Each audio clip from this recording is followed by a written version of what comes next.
اسلام میں خواتین کو ایک خصوصی جگہ دی گئی ہے۔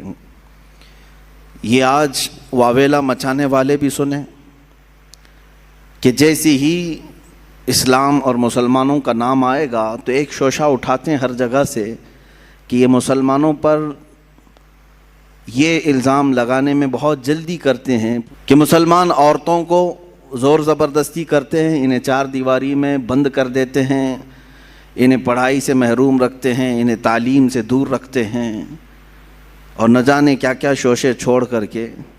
یہی تو باتیں ہیں جو عورتوں کو ابھارنے کے لیے اور انہیں بیوقوف بنانے کے لیے پیش کی جاتی ہیں۔ میں خواتین سے کہتا ہوں کہ تم ان کی باتیں سننے کی بجائے اپنی تاریخ کیوں نہیں پڑھ لیتی ہیں کہ کیا یہ جو آج بول رہے ہیں حقیقت میں ایسا ہی ہے؟ اگر ایسا حقیقت میں ہوتا تو کئی ہزار حدیثیں ماں عائشہ صدیقہ روایت نہیں کر رہی ہوتی، حدیث کی کتابوں میں ان کی روایت نہیں لی جاتی کہ علم اور یہ تعلیم سے ان کا کیا تعلق عورت کا۔ نہیں میرے عزیزوں، مکثرین صحابہ جنہوں نے کثرت سے حدیثیں روایت کی ہیں اس میں حضرت عائشہ کا بھی مقام ہے، ان کا بھی مقام ہے۔ اسلام نے عورت کو ایک خصوصی جگہ عطا کی ہے۔ اس حدیث سے سمجھ میں آتا ہے کہ اللہ کے نبی صلی اللہ تعالیٰ علیہ وسلم نے ارشاد فرمایا دنیا میں چار عورتیں بڑی عزت والی ہیں، سب سے عزت والی ہیں۔ چار عورتوں کا تذکرہ کیا گیا ہے، وہ دنیا کی با کمال خواتین میں سے ہیں، جن میں سے پہلے نمبر پر سیدہ بی بی مریم رضی اللہ تعالیٰ عنہا، دوسرے نمبر پر حضرت سیدہ آسیہ رضی اللہ تعالیٰ عنہ، تیسرے میں سیدہ خدیجۃ الکبریٰ رضی اللہ تعالیٰ عنہ، چوتھے میں سیدہ فاطمۃ الزہرا رضی اللہ تعالیٰ عنہ۔ یہ چار عورتوں کا تذکرہ کیا گیا ہے اور کہا گیا کہ دنیا کی یہ با کمال خواتین معزز عورتوں میں سے ہیں، اللہ اور اس کے رسول کے نزدیک بھی۔ در حقیقت یہ چار عورتوں کے نام نہیں، یہ چار بڑے کردار بھی ہیں۔ ان عورتوں کے ساتھ ایک بڑا کردار ہے۔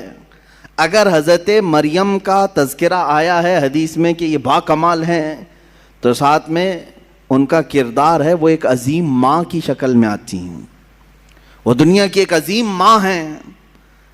اگر سیدہ خدیجۃ الکبریٰ کا نام آتا ہے ایک با کمال خواتین میں، تو وہ ایک بہت ہی شفیق اور مہربان بیوی کی شکل میں آتی ہیں، جنہوں نے ہر وقت رسول پاک صلی اللہ تعالیٰ علیہ وسلم کے ساتھ وفا کیا، اپنے شوہر کے لیے ساری قربانیاں دیں۔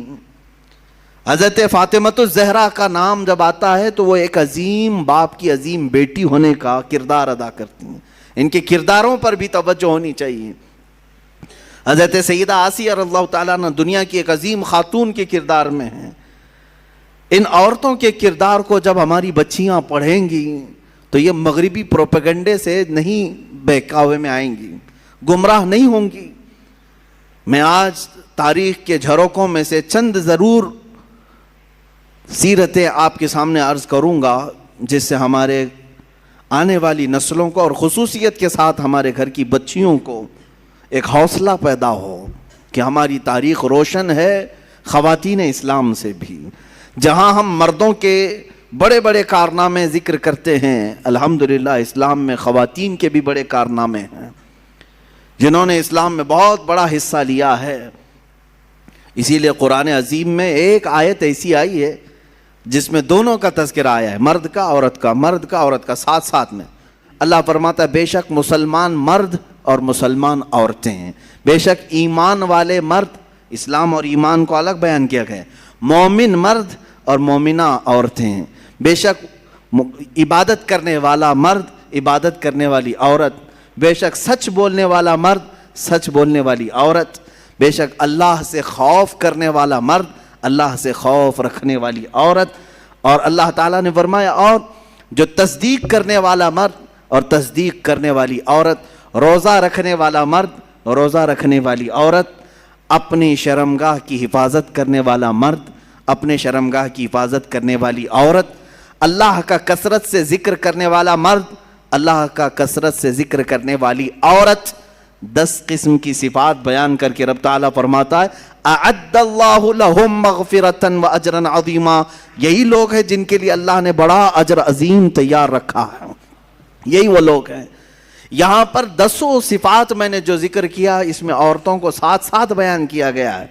اگر تم مسلمان ہو تو عورتیں بھی مسلمان ہیں، اگر تم مومن ہو تو عورتیں بھی مومن ہیں، اگر تم صادق ہو تو عورتیں بھی صادقہ ہیں، اگر تم صائم و روزے دار ہو تو وہ بھی صائمہ ہیں، روزے دار خواتین بھی ہیں، اگر تم اللہ کا ذکر کرتے ہو تو اللہ کا ذکر کرنے والی عورتیں بھی ہیں۔ میرے عزیزو، اسلام کو عظیم نونہال جو ملے ہیں یقیناً کسی نہ کسی عورت کے گود میں پلے تو ضرور ہوں گے، ان کی ماؤں کا کردار ان کی تربیت میں ضرور ہے۔ ہم نے تاریخ کے بڑے بڑے بطل جلیل اور اولیاء کاملین مجاہدین کی زندگیوں کو دیکھا ہے جنہوں نے اپنے بچوں کی پرورش کیسے کی ہے۔ سیدنا غوث اعظم عبد القادر جیلانی رضی اللہ تعالیٰ عنہ، ماں کی تربیت ہمیں صاف نظر آتی ہے۔ سیدنا غریب نواز خواجہ معین الدین حسن چشتی رضی اللہ تعالیٰ عنہ، ماں کی تربیت وہاں پہ بھی نظر آتی ہے۔ بایزید بستامی، ان کے بھی ماں کی تربیت نظر آتی ہے۔ امام شافعی رحمۃ اللہ تعالیٰ علیہ، ماں کی تربیت وہاں بھی نظر آتی ہے۔ عزیزان گرامی، ان نونہالوں کو جو اسلام کے لیے عظیم تحفے کی شکل میں دیا، لاکھوں سلام ان ماؤں کی گودوں پر جنہوں نے ایسے سنہرے ہیرے ہمیں عطا کیے۔